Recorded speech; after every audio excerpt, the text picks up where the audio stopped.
안녕하세요. 머니부티크 김정란입니다. 반갑습니다. 투자를 하는 투자자시라면요, 우리가 투자하는 과정에서 내가 선택한 투자 상품의 수익이 날 때 뿜어져 나왔던 도파민, 즉 기쁨을 모두 경험을 해보셨을 거예요. 이러한 몇 번의 투자 성공의 경험은요, 그 다음 투자에서 조금 더 공격적인 투자, 조금 더 많은 레버리지 투자를 불러오는 경우가 종종 있는데요. 이럴 때 나타나는 현상이 바로 자기 확신 편향이라는 거예요. 나는 다른 사람들하고 다를 거다. 내가 투자하는 상품은 수익이 날 거다라는 그런 편향에 사로잡히게 되는 거죠. 그런데 그런 편향에 사로잡히는 이유가 때로는 내가 예측해서 투자한 결과대로 수익이 났기 때문에 그렇거든요. 그런데 이 시장이 좀 호락호락하지 않은 게 우리 투자자들을 꽤 헷갈리게 해요. 되게 교란을 시키는 거죠. 지난 9월만 해도 그래요. 지난 9월에는 주식시장의 전망이 되게 좋지 않았던 거 기억하세요? 실업률이 높게 나오면서 공포에 조금 휩싸였었던 그런 시기였어요. 그 시기와 맞물려서 이제 기준금리 인하를 많이 하면서 채권 가격이 많이 치솟았던 게 바로 9월이거든요. 그때만 해도 어땠나요? 경기 침체에 대비해야 된다. 채권 투자 힘을 받아서 이제 많은 사람들이 채권에 관심을 갖고 투자를 하기 시작을 한 거죠. 그런데 두 달이 지난 지금은 어떤가요? 주식 시장은 화랑이 돼 있고요. 채권 시장은 악재만 가득합니다. 계속 채권 금리가 올라가면서 가격이 떨어지고 있는 상황이에요. 자, 그럼 또 두 달 후는 어떨까요? 또 알 수 없는 거죠. 두 달 후에는 상황이 또 어떻게 바뀌어 있을지 모르는 겁니다. 그렇다 보니까 우리가 이 상황을 예측해서 그 포지션에 맞춰서 들어가서 수익을 본다는 거는 꽤 쉽지 않는 영역이에요. 한두 번은 맞출 수 있겠지만 꾸준히 맞추는 거는 쉽지가 않고요. 그렇다 보니까 우리가 투자를 포트폴리오 투자해야 된다, 장기 투자해야 된다, 이렇게 얘기를 하고 있는 겁니다. 그래서 오늘은요, 시장에서 살아남는 방법이라는 주제로 매월 배당이 필요하신 월배당 ETF를 활용한 포트폴리오하고요. 또 매월 배당이 필요하지 않고 그냥 계속 수익을 쌓아가는 게 필요하신 분들을 위한 일반 ETF 포트폴리오 이 두 가지를 한번 제안을 해드려 보려고 합니다. 우리가 투자하고 있는 미국의 장기 국채는 미국의 장기 국채 금리하고 연동이 되어 있잖아요. 그런데 이 금리는요, 성장률하고 인플레이션율로 움직여요. 즉 이제 성장률이 높아지거나 인플레이션이 높아지면 이 미국의 10년물 국채 금리가 오르는 현상을 갖고 있고요. 그런데 여기서 성장률이 올라가면 주식은 좀 탄탄하게 이론적으로 뭐 다른 이제 어떤 우리가 알 수 없는 그런 위험에 의해서 또 떨어질 수도 있지만 어쨌거나 성장률이 탄탄하면 이론적으로 주식시장은 좋잖아요. 그런데 이제 채권 같은 경우는 성장률이 올라가면은 금리가 올라가는 효과가 나타나면서 이 채권 가격이 떨어지거든요. 그렇다 보니까 채권하고 주식의 적절한 포트폴리오를 유지를 한다면 어느 한 부분에서 빠지더라도 다른 자산에서 빠진 부분을 커버할 수가 있기 때문에 리스크에 크게 노출되지 않는 투자를 할 수가 있습니다. 자, 그런데 때로는 이 이론도 무너지기도 합니다. 채권하고 주식하고 같이 오를 때도 있고요, 같이 떨어질 때도 있어요. 우리가 뭐 시장을 딱 맞출 수 없다는 건 염두에 두고 그렇지만 최선을 다해서 포트폴리오를 이제 구성을 하고 조금 기간을 길게 투자를 하면은 이 시장에서 이제 공포에 질려서 이 시장을 떠나지 않고 꾸준히 있으면서 수익을 적당히 낼 수 있을 거라고 생각을 합니다. 그래서 오늘은 제가 포트폴리오 투자와 관련된 이야기를 조금 드린다고 했는데, 포트폴리오 투자를 하는 방법이 크게 두 가지가 있어요. 자, 첫 번째 방법은 ETF가 알아서 분산 투자해주는 ETF를 우리가 가입하는 방법이 있고요. 자, 두 번째는 내가 상품을 선택해서 직접 포트폴리오 투자를 하는 방법이 있어요. 자, ETF가 포트폴리오 투자를 해주는 ETF를 한번 찾아봤는데요. 자, 제가 제 채널에서 이제 여러 번 소개를 해드렸던 상품인데, 자, 이 ETF는요, 인컴에 집중을 해서 이제 미국에 상장돼 있는 상위 10개 ETF에 투자를 대신 이렇게 분산해서 해주는 ETF인데요. 자, 때로는 채권의 비중을 많이 두기도 하고, 때로는 주식의 비중을 많이 두기도 하는데, 제가 이제 오늘 촬영일이 11월 15일인데 오늘을 기준으로 운용사 홈페이지에 가서 조회를 했을 때는 지금은 이제 이렇게 주식형의 비중이 조금 더 많은 상황이에요. 나스닥 100 주식을 기초자산으로 해서 이제 커버드콜 전략을 써서 월배당을 해주는 QYLD를 가장 많이 들고 있고요.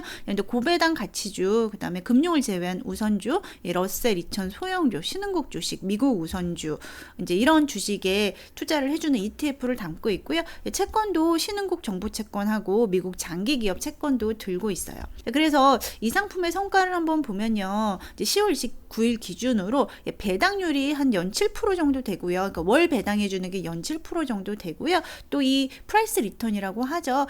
그냥 이 상품의 기초 자산에 의한 수익률도 지금 3개월 수익률은 4.98%, 6개월 수익률은 8.96%, 1년에 23.89%로 토탈 리턴이 총 24% 정도의 이제 괜찮은 성과를 내고 있어요. ETF가 이게 알아서 비중을 조절을 해서 투자를 해주는 상품이라고 보면 됩니다. 그런데 이렇게 이 상품 하나만 들고 가기에는 또 우리가 투자를 하면서 재미가 좀 덜하잖아요. 뭔가 더 좋은 상품이 있을 것 같기도 하죠. 그래서 제가 지금 이제 직접 담는 포트폴리오를 2개를 보여드리려고 하는데요. 목돈을 가지고 투자를 해서 매월 배당을 받는 분들을 위해서 월배당 포트폴리오를 하나 보여드릴 거고요. 월배당에 초점을 맞춘 상품이 아닌 일반 ETF에 투자를 하는 포트폴리오도 한번 보여드리려고 합니다. 그래서 월배당 ETF의 포트폴리오는 타이거 미국 나스닥 100 커버드콜 상품하고 코덱스 미국 30년 국채 타겟 커버드콜 상품, 조금 전에 보여드렸던 에이스 글로벌 인컴 탑10 솔렉티브 상품, 그리고 타이거 27-04 회사채 액티브 상품으로 구성된 포트폴리오를 보여드릴 거예요. 자, 이 상품은 주식형 커버드콜 상품이고요.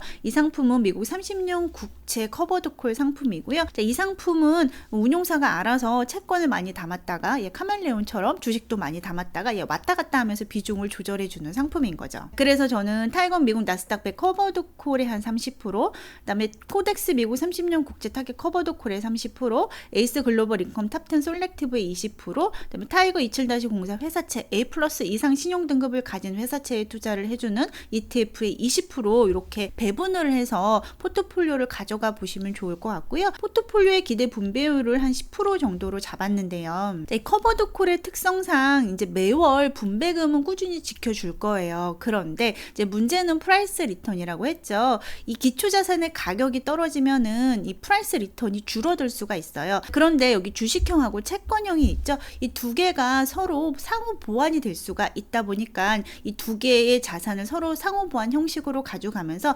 이렇게 포트폴리오를 유지를 하시면 어느 상품 하나에 올인하시는 것보다는 리스크에 좀 덜 노출이 될 수 있다라고 생각을 하고요. 자, 과거에는 그동안 금리 인하 환경에서 이제 경기 침체나 경제 위기가 많이 나타났었기 때문에 미국 30년 국채의 비중을 많이 가져가는 게 이론상은 맞았었어요. 그런데 지금은 조금 다른 현상이 나타나고 있는 거죠. 금리를 떨어뜨리려고 해서 떨어뜨리는데 미국 경기가 계속 좋은 거예요. 그렇다 보니까 내년에도 미국 주식이 좋을 수 있다고 하는데 아무도 모르잖아요. 좋을지 안 좋을지 모르는데 얘를 이제 담기도 너무 부담스럽고 발을 빼기도 부담스러운데 미국 주식을 갖고 있어도 만약에 경기 침체가 나타나면은 미국 30년 국채에서 다 받쳐줄 거거든요. 그걸 생각해서 이렇게 2개를 같이 가져가시면 좋을 것 같아요. 그리고 나는 굳이 월배당까지는 필요 없고 그냥 이자가 계속 쌓였으면 좋겠다라고 하시는 분들은 동일하게 미국 30년 국채 스트립 액티브하고 미국 나스닥 100 상품, 그 다음에 2개의 상품은 제가 동일하게 담았어요. 그래서 미국 나스닥